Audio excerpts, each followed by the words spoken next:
Hello दोस्तों, आप सभी लोगों का हमारे यूट्यूब चैनल में स्वागत है। आई होप आप सभी लोग अच्छे होंगे और आप सभी लोगों की जो तैयारी है वह अच्छी चल रही होगी।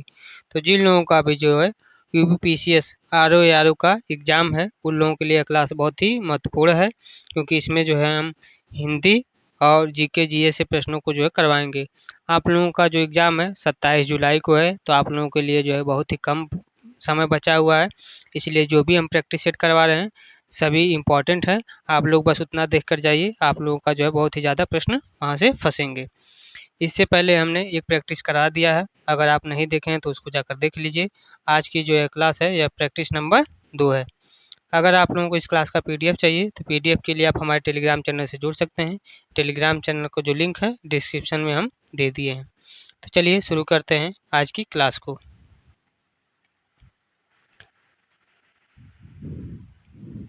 आज की क्लास में जो है पहले हम देखेंगे हिंदी।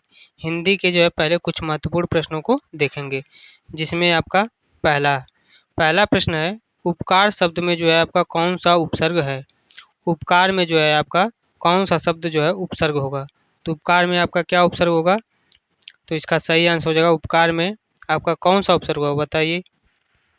तो इसमें आपका जो है उपसर्ग होगा। इसमें कौन सा उपसर्ग होगा, तो इसमें आपका उपसर्ग हो जाएगा। और ये कार है यह आपका मूल शब्द है। तो उपकार इसमें में आपका कौन सा उपसर्ग हो जाएगा, तो ऑप्शन नंबर ए इसका सही हो जाएगा। उपसर्ग है और कार कार जो है आपका मूल शब्द है। प्रश्न नंबर 2। प्रश्न नंबर 2 आपका है, अंधेर नगरी चौपट राजा में कौन सा अलंकार है। अंधेर नगरी चौपट राजा में जो आपका कौन सा अलंकार है, तो इसका सही आंसर आपका हो जाएगा। इसमें कौन सा अलंकार होगा, तो आपका व्याजोक्ति अलंकार होगा। इसमें कौन सा अलंकार होगा, व्याजोक्ति अलंकार होगा। व्याजोक्ति जो है ढंग से जो है कही गई बात, जैसे कि अंधेर नगरी चौपट राजा, अगर इस तरीके से ढंग से कही जाती है कोई बात, तो वहाँ पर व्याजोक्ति अलंकार हो जाता है। अगला प्रश्न है प्रश्न नंबर 3। प्रश्न नंबर 3 है, जल शब्द का जो है पर्यायवाची नहीं है। हमसे क्या पूछा है कि जल शब्द का पर्यायवाची इसमें से कौन सा नहीं है। तो इसका सही आंसर हो जाएगा आपका ऑप्शन नंबर डी इसका सही होगा। अग्नि जो है यह आपका जल शब्द का पर्यायवाची नहीं है, यह जो है प्रकृति का जो है विपरीत है। तो अग्नि जो है आपका जल शब्द का पर्यायवाची नहीं है। सही आंसर क्या हो जाएगा, ऑप्शन नंबर डी। प्रश्न नंबर 4। प्रश्न नंबर 4 है, जिसे जीतना कठिन हो उसके लिए एक शब्द क्या है। तो जिसका जो है यानी कि जिसे जो है जीतना कठिन हो सकता है, तो उसको क्या कहते हैं, तो उसको कहा जाता है दुर्जय। जिसे जीतना कठिन हो उसको क्या कहते हैं, तो उसको कहते हैं दुर्जय यानी कि विजय। सही आंसर क्या हो जाएगा, ऑप्शन नंबर बी दुर्जय। प्रश्न नंबर 5। प्रश्न नंबर 5 आपका है, प्रेम शब्द का जो है विलोम क्या होगा। प्रेम शब्द का विलोम क्या होगा, तो इसका सही आंसर क्या होगा, तो इसका सही आंसर हो जाएगा द्वेष। प्रेम शब्द का विलोम क्या होगा, तो द्वेष होगा। सही आंसर क्या हो जाएगा, ऑप्शन नंबर ए द्वेष। अगला प्रश्न है प्रश्न नंबर 6। प्रश्न नंबर 6 आपका है, नमक हराम मुहावरे का अर्थ क्या होगा। नमक हराम मुहावरे का जो है अर्थ क्या होगा, तो इसका अर्थ हो जाएगा विश्वासघाती। नमक हराम मुहावरे का क्या अर्थ होगा, मतलब विश्वासघाती है। तो सही आंसर क्या हो जाएगा, ऑप्शन नंबर बी विश्वासघाती। यानी कि जो विश्वास को तोड़ दे या फिर जो विश्वासघात करे उसको क्या कहते हैं, विश्वासघाती कहते हैं। अगला प्रश्न है प्रश्न नंबर 7। प्रश्न नंबर 7 है, संधि विच्छेद यानी कि राजधानी का जो है हमें संधि विच्छेद करना है। तो राजधानी का संधि विच्छेद क्या हो जाएगा, तो इसका संधि विच्छेद हो जाएगा राज प्लस धानी। राज प्लस धानी राजधानी का संधि विच्छेद हो जाएगा, जिसमें हमारा राज का मतलब हो जाता है शासन, और धानी का क्या मतलब होता है, तो धानी का मतलब होता है स्थान। तो राजधानी का इसका सही संधि विच्छेद हो जाएगा। प्रश्न नंबर 8। प्रश्न नंबर 8 आपका है, तत्सम शब्द क्या है। इसमें से जो है आपका तत्सम शब्द जो है क्या है, तो इसका सही आंसर होगा जल।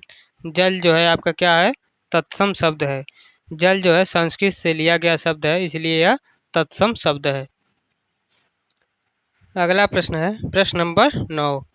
प्रश्न नंबर 9 आपका है, पढ़ना क्रिया का जो है काल है। पढ़ना किस क्रिया का जो है काल है? तो इसका सही आंसर हो जाएगा वर्तमान।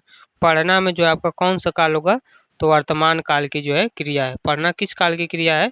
तो वर्तमान काल की जो है क्रिया है। सही आंसर हो जाएगा ऑप्शन नंबर ए। प्रश्न नंबर 10। प्रश्न नंबर 10 आपका है, लोकोक्ति का जो है सही उदाहरण है। लोकोक्ति का जो है सही उदाहरण है तो क्या होगा? तो दूध का जला छाछ भी फूक फूक कर पीता है। लोकोक्ति का जो है सही उदाहरण यानी कि अनुभव के कारण जो है सतर्कता की जो लोकोक्ति है उसको बताया जाता है। तो इसमें कौन सा जो है जिसमें लोकोक्ति बताया गया है? तो यह आपका हो जाएगा ऑप्शन नंबर ए। दूध का जो है जला हुआ छाछ भी फूक फूक कर पीता है। अगला प्रश्न है प्रश्न नंबर 11। प्रश्न नंबर 11 है, अधजल गगरी छलकत जाए किसका उदाहरण है?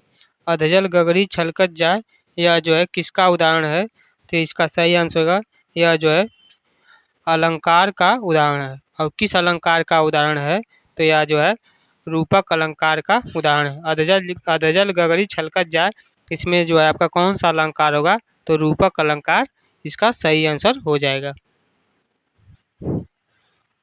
अगला प्रश्न है प्रश्न नंबर 12। प्रश्न नंबर 12 आपका है, नर शब्द का जो है स्त्रीलिंग क्या होगा? नर शब्द का जो है स्त्रीलिंग क्या होगा? तो इसका सही आंसर हो जाएगा नर शब्द का स्त्रीलिंग क्या होगा? तो सही आंसर हो जाएगा आपका नारी। नर शब्द का स्त्रीलिंग क्या होगा?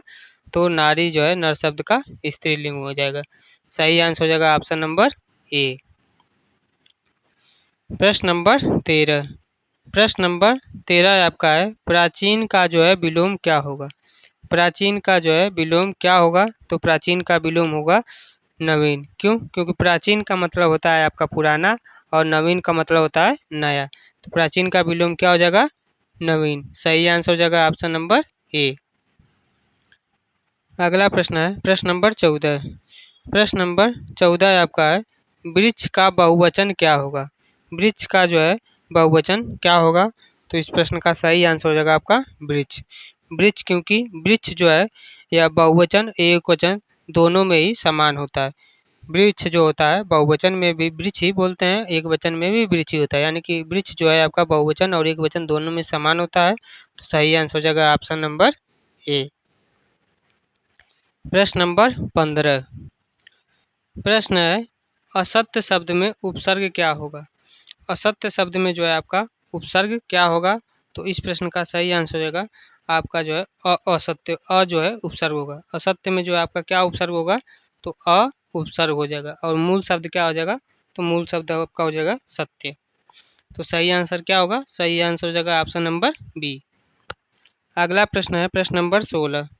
प्रश्न नंबर 16 आपका है, मौन रहना का जो है अर्थ क्या होगा? मौन रहना इसका जो है अर्थ क्या होगा? तो इसका अर्थ होता है चुप रहना। मौन रहना का मतलब होता है चुप रहना। सही आंसर क्या होगा? Option number C. प्रश्न नंबर 17। प्रश्न नंबर 17 है, हृदय का पर्यायवाची नहीं है। इसमें से जो है क्या है आपका? हृदय का जो है पर्यायवाची नहीं है। तो इस प्रश्न का सही आंसर हो जाएगा आपका हृदय का पर्यायवाची क्या नहीं है? तो शरीर। शरीर जो है आपका हृदय का पर्यायवाची नहीं है। सही आंसर क्या हो जाएगा? Option number C. अगला प्रश्न है प्रश्न नंबर 18। प्रश्न नंबर 18 है, गागर में सागर इसका क्या अर्थ है? गागर में सागर इसका जो है क्या अर्थ होगा? तो इसका सही अर्थ आपका हो जाएगा संक्षिप्त में विस्तार। बहुत यानी कि बहुत बड़ी बात को जो है कम शब्दों में कहना, या इसका मतलब होता है गागर में सागर बहना। यानी कि संक्षिप्त में जो है विस्तार करना। सही आंसर हो जाएगा ऑप्शन नंबर बी। प्रश्न नंबर 19। प्रश्न नंबर 19 आपका है, सिंहासन खाली करो किसकी जो है प्रसिद्ध पंक्ति है? सिंहासन जो है खाली करो किसकी जो है प्रसिद्ध पंक्ति है? तो इसका सही आंसर आपका हो जाएगा रामधारी सिंह दिनकर। किसकी पंक्ति होगी? तो रामधारी सिंह दिनकर। सही आंसर हो जाएगा option number D, Ramdhari Singh Dinkar. अगला प्रश्न है प्रश्न नंबर 20। प्रश्न नंबर 20 आपका है, सरल का विलोम क्या होगा? सरल का जो है विलोम क्या होगा? तो इसका सही आंसर हो जाएगा जटिल। सरल का विलोम क्या होगा? जटिल होगा। सही आंसर क्या हो जाएगा? Option number C. अगला प्रश्न है प्रश्न नंबर 21। प्रश्न नंबर 21 है, पर्वत शब्द है, पर्वत शब्द जो है यह आपका कैसा है? स्त्रीलिंग है, पुल्लिंग है, द्विवचन है, संधि है, क्या है? तो पर्वत शब्द जो है यह आपका क्या है? तो यह आपका पुल्लिंग है। सही आंसर क्या हो जाएगा? Option number A, pulling. अगला प्रश्न है प्रश्न नंबर 22। प्रश्न नंबर 22 है, नख नख से शिख तक, नख से जो है शिख तक, इसका क्या अर्थ होगा? नख से शिख तक क्या अर्थ होगा? तो इसका मतलब हो जाएगा पूरा शरीर। इसका मतलब क्या होता है? पूरा शरीर, यानी कि सर से लेकर जो है पैर तक। नख से सिर तक मतलब होता है सर से लेकर पैर तक, यानी कि पूरा शरीर। तो सही आंसर क्या हो जाएगा? Option number C. अगला प्रश्न है प्रश्न नंबर 23। प्रश्न नंबर 23 है, पुष्प का पर्यायवाची इसमें से क्या नहीं है? यहाँ पर ध्यान दीजिए, पूछा गया है नहीं है। तो पुष्प का जो है पर्यायवाची इनमें से क्या नहीं होगा? तो सही आंसर होगा पत्ता। पत्ता जो है आपका पुष्प का जो है पर्यायवाची नहीं है। पत्ता जो है क्या है? पुष्प का पर्यायवाची नहीं है। तो सही आंसर क्या हो जाएगा? Option number C. प्रश्न नंबर 24। प्रश्न नंबर 24 आपका है, जिसे कोई न हरा सके, जिसे जो है कोई न हरा सके उसको क्या कहते हैं? तो उसको कहते हैं अजेय। जिसे कोई न हरा सके उसको क्या कहा जाता है? तो उसको कहा जाता है अजेय। सही आंसर क्या हो जाएगा? ऑप्शन नंबर ए, अजेय। अगला प्रश्न है प्रश्न नंबर 25। प्रश्न नंबर 25 आपका है, कवि शब्द है, कवि शब्द है आपका, यह कैसा शब्द है? तो कवि जो है आपका पुल्लिंग शब्द है। कवि कैसा शब्द है? पुल्लिंग शब्द है। तो सही आंसर क्या हो जाएगा? ऑप्शन नंबर ए, पुल्लिंग शब्द। अब हम बढ़ते हैं भाग 2, यानी कि जीके जीएस के प्रश्नों को करने वाले हैं। इससे पहले हमने हिंदी के प्रश्नों को कर लिया है, अब हम करेंगे जीके जीएस से संबंधित जो भी आपके महत्वपूर्ण प्रश्न होंगे उसको इसमें किया जाएगा। जिसमें आपका अगला प्रश्न हो जाएगा प्रश्न नंबर 26। प्रश्न है कि भारत का पहला राष्ट्रपति कौन था? भारत का जो है पहला राष्ट्रपति कौन था? तो इस प्रश्न का सही आंसर हो जाएगा डॉक्टर राजेंद्र प्रसाद।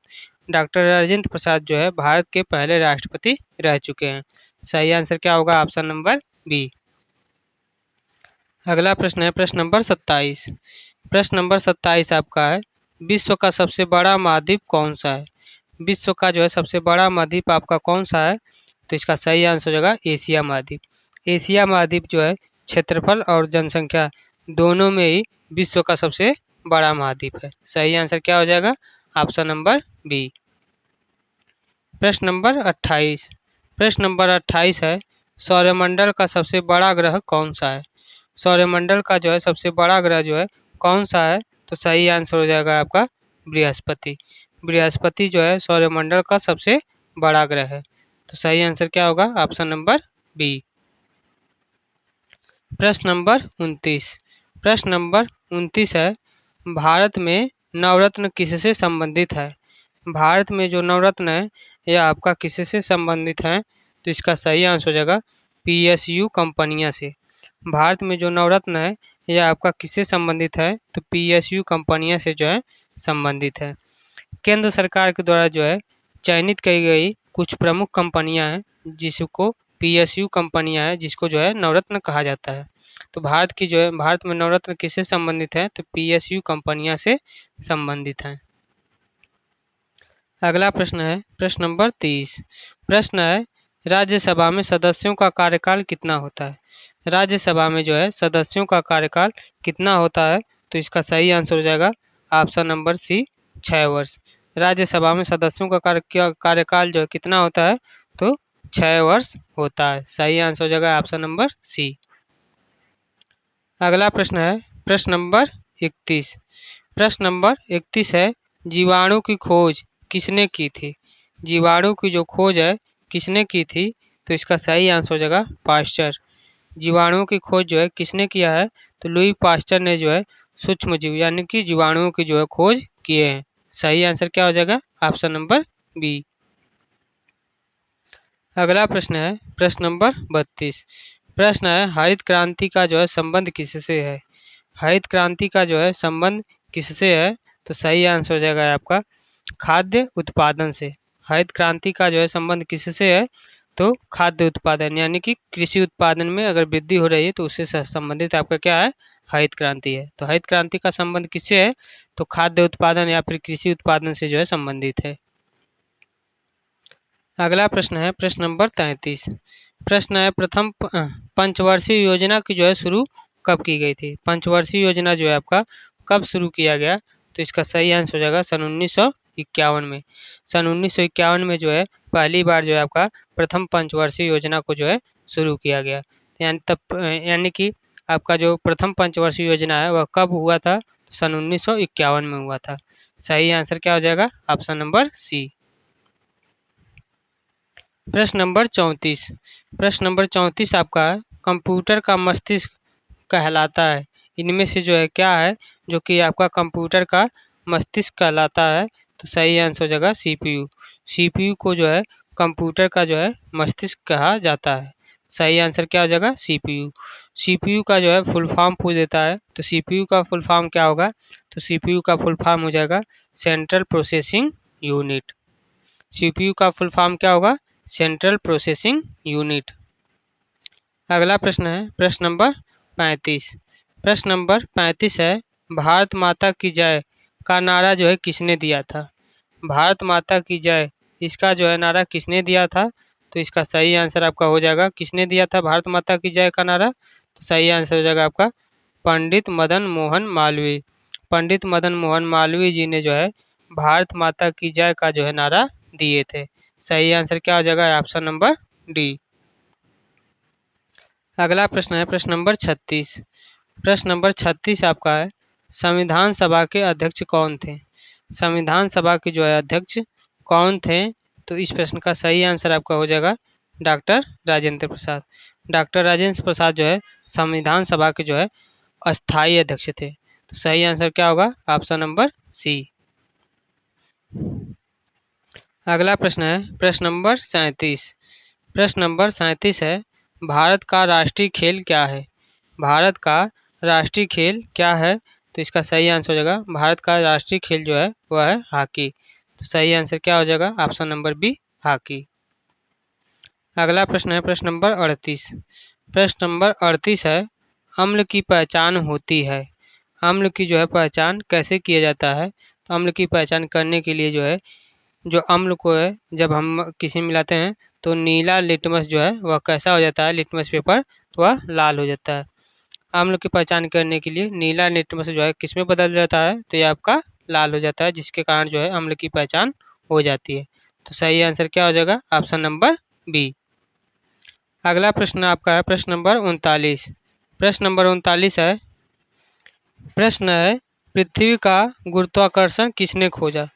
पृथ्वी का जो है गुरुत्वाकर्षण का जो नियम है या फिर पृथ्वी का जो गुरुत्वाकर्षण कैसे लगता है इसका जो है किसने खोजा, तो इसका सही आंसर हो जाएगा न्यूटन। न्यूटन ने जो है गुरुत्वाकर्षण के जो है सिद्धांत की जो है खोज किए थे। तो सही आंसर क्या हो जाएगा, ऑप्शन नंबर ए न्यूटन। प्रश्न नंबर 40। प्रश्न नंबर 40 आपका है परमाणु बम आधारित है। परमाणु बम जो है यह आपका किस पे आधारित है, तो इसका सही आंसर आपका हो जाएगा यह जो है आपका नाभिकीय विखंडन पे आधारित है। परमाणु बम जो है किस पे आधारित है, तो नाभिकीय विखंडन पे आधारित है। सही आंसर हो जाएगा ऑप्शन नंबर सी। अगला प्रश्न है प्रश्न नंबर 41। प्रश्न नंबर 41 है रक्त शुद्ध करने का जो है अंग क्या है। रक्त जो है शुद्ध करने का कौन सा अंग है जो कि रक्त को शुद्ध करता है, तो सही आंसर हो जाएगा आपका ऑप्शन नंबर डी गुर्दा। गुर्दा जो है आपका रक्त को जो है शुद्ध करने का अंग है। तो सही आंसर क्या होगा, ऑप्शन नंबर डी गुर्दा। क्या हो जाएगा, ऑप्शन नंबर डी गुर्दा। अगला प्रश्न है प्रश्न नंबर 42। प्रश्न नंबर 42 आपका है भारत का पहला उपग्रह कौन सा है। भारत का जो है पहला उपग्रह कौन सा था, तो इस प्रश्न का सही आंसर हो जाएगा आपका आर्यभट्ट। आर्यभट्ट जो है भारत का पहला उपग्रह था। और इसको प्रक्षेपित यानी कि इसको जो है कब भेजा गया था, तो इसको भारत के जो पहले उपग्रह को सन 1975 में भेजा गया था। भारत के पहले उपग्रह को कब भेजा गया था, तो सन 1975 में भेजा गया था। अगला प्रश्न है प्रश्न नंबर 43। प्रश्न नंबर 43 है BCG का जो है टीका किसके लिए होता है। BCG का जो टीका लगवाया जाता है यह किस लिए लगवाया जाता है, तो यह क्षय रोग को जो है रोकने के लिए, क्षय रोग को जो है रोकने के लिए लगवाया जाता है। क्षय रोग का जो है और किस नाम से जानते हैं, तो इसको टीबी के नाम से भी जाना जाता है। टीबी का जो फुल फॉर्म होता है वह होता है ट्यूबरकुलोसिस। टीबी को जो है ट्यूबरकुलोसिस कहा जाता है। और इसके लिए किस चीज़ का टीका लगवाया जाता है, तो BCG का जो है टीका लगवाया जाता है। अगला प्रश्न है प्रश्न नंबर 44। प्रश्न नंबर 44 आपका है भारत छोड़ो आंदोलन कब हुआ था। भारत छोड़ो आंदोलन जो है आपका कब हुआ था, तो इसका सही आंसर आपका हो जाएगा, सही आंसर क्या हो जाएगा, सन 1942 में। भारत छोड़ो आंदोलन जो है आपका कब हुआ था, तो सन 1942 में हुआ था। और इसका नेतृत्व जो है कौन कर रहे थे, तो भारत छोड़ो आंदोलन का जो नेतृत्व आपके गांधी जी कर रहे थे। भारत छोड़ो आंदोलन का नेतृत्व कौन कर रहे थे, तो महात्मा गांधी जी कर रहे थे। अगला प्रश्न है प्रश्न नंबर 45। प्रश्न नंबर 45 है यूएनओ की जो स्थापना कब किया गया है। यूएनओ की जो स्थापना कब हुआ है, तो इसका सही आंसर आपका हो जाएगा सन 1945। यूएनओ की जो स्थापना कब किया गया है, तो सन 1945 में किया गया है। अगला प्रश्न है प्रश्न नंबर 46। प्रश्न नंबर 46 है अंडमान निकोबार द्वीप स्थित है। अंडमान निकोबार जो है आपका द्वीप कहाँ पर स्थित है, तो इसका सही आंसर हो जाएगा बंगाल की खाड़ी। अंडमान निकोबार द्वीप समूह जो है कहाँ पर स्थित है, तो बंगाल की खाड़ी में स्थित है। सही आंसर हो जाएगा ऑप्शन नंबर बी। अगला प्रश्न है प्रश्न नंबर 47। प्रश्न है भारतीय संसद के कितने सदन है। भारतीय संसद में जो है आपके कितने सदन है, तो इसका सही आंसर हो जाएगा 2। भारतीय संसद में जो है कितने सदन है, तो 2 सदन है। सही आंसर होगा ऑप्शन नंबर बी। अगला प्रश्न है प्रश्न नंबर 48। प्रश्न नंबर 48 है डीएनए की जो है संरचना बताती है। डीएनए की जो है संरचना बताती है, तो डीएनए की संरचना जो है खोज करने इसकी जो संरचना बताती है, तो सही आंसर क्या हो जाएगा वाटसन और क्रिक। डीएनए की जो संरचना किसने बताया था, यानी संरचना बताती किसके किसके द्वारा, तो वाटसन और क्रिक के द्वारा। डीएनए की जो है दोहरी कुंडली संरचना को वाटसन और क्रिक ने जो है बताया है। सही आंसर हो जाएगा ऑप्शन नंबर बी। प्रश्न नंबर 49। प्रश्न नंबर आपका 49 है योजना आयोग का जो है स्थान किसने लिया है। योजना आयोग का जो है स्थान किसने लिया है, तो इसका सही आंसर हो जाएगा नीति आयोग। योजना आयोग का जो स्थान किसने लिया है, नीति आयोग ने लिया है। और नीति आयोग कब बना है, तो नीति आयोग जो है आपका बना है सन 2015 में। तो सही आंसर क्या हो जाएगा नीति आयोग। आज का लास्ट प्रश्न आपका है प्रश्न नंबर 50। प्रश्न है उत्तर प्रदेश का सबसे बड़ा जिला क्षेत्रफल की दृष्टि से जो है कौन सा है। उत्तर प्रदेश का जो है सबसे बड़ा जिला क्षेत्रफल की दृष्टि से जो है आपका कौन सा है, तो इसका सही आंसर हो जाएगा आपका लखीमपुर खीरी। लखीमपुर खीरी जो है उत्तर प्रदेश का जो है क्षेत्रफल की दृष्टि से सबसे बड़ा जिला है। तो आज की जो भी क्लासेस थी, जो भी प्रश्न महत्वपूर्ण थे, सभी को हमने करवा दिया है। अगर आप लोगों को क्लास पसंद आया तो क्लास को लाइक करिए, चैनल को सब्सक्राइब करिए और जिन लोगों का भी एग्ज़ाम है सभी को शेयर करिए। अगर आप लोगों को इस क्लास का PDF चाहिए तो PDF के लिए आप हमारे टेलीग्राम चैनल से जुड़ सकते हैं। टेलीग्राम चैनल का लिंक डिस्क्रिप्शन में दे दिए हैं और आप ये टीचिंग विद गोविंद सर्च करके भी आप देख सकते हैं। तो आज के लिए बस इतना ही। जय हिंद, जय भारत।